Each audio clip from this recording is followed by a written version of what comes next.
Et la France bouge, elle bouge aussi sur le web avec Paul Lassané. Comme promis hier, Paul, vous nous racontez l'épisode 2 du reconfinement vu par les réseaux sociaux. Previously on Europe 1. C'était il y a 7 mois, les premières déclarations d'Emmanuel Macron. Jusqu'à nouvel ordre, les écoles, les collèges, les lycées et les universités seront fermés. On n'a plus cours, ouais! Vive Macron! Ouais! La joie des collégiens et des lycéens, la colère des restaurateurs, l'épuisement des médecins et bien sûr... les applaudissements à 20h. Bienvenue dans Confinement saison 2. Nous sommes en guerre. J'ai l'impression de vivre le scénario d'un film catastrophe, mais le plus long de l'histoire, écrivait cet internaute à 18h. La suite, c'était donc à 20h, les télés et les radios en édition spéciale et les réseaux sociaux en boucle.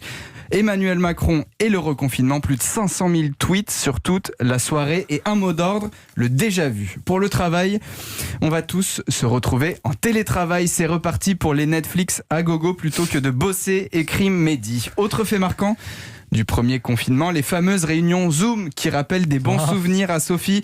On va pouvoir de nouveau picoler pendant nos réunions, c'est génial. Évidemment avec modération. Autre habitude et autre plaisir, la cuisine faite maison. J'ai ressorti mes recettes du confinement, je suis prêt à épater Instagram, se réjouit un internaute.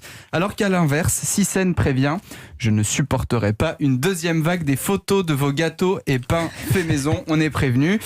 Il était aussi impossible, Simon, pour les réseaux sociaux de passer à côté de ceux qui pendant tout le confinement ont fait parler d'eux et qui depuis le 11 mai ont totalement disparu. Ça y est, les joggers vont revenir nous hanter tous les jours, tous les soirs, au secours. Un véritable cri du cœur de cet internaute. Et enfin, Eric a pensé à nous, il nous a partagé sa liste de courses. Si vous y pensez pour votre caddie de cet après-midi, papier toilette, tondeuse à cheveux, farine, alcool, cartouche d'imprimante pour les attestations, internet, de l'argile pour la poterie, du Proust, encore plus d'alcool et enfin nos yeux pour pleurer.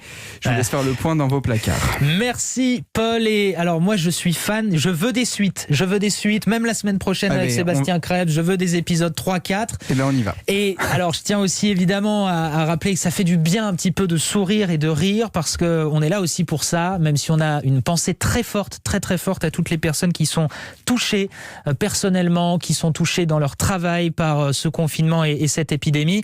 Merci beaucoup et à demain.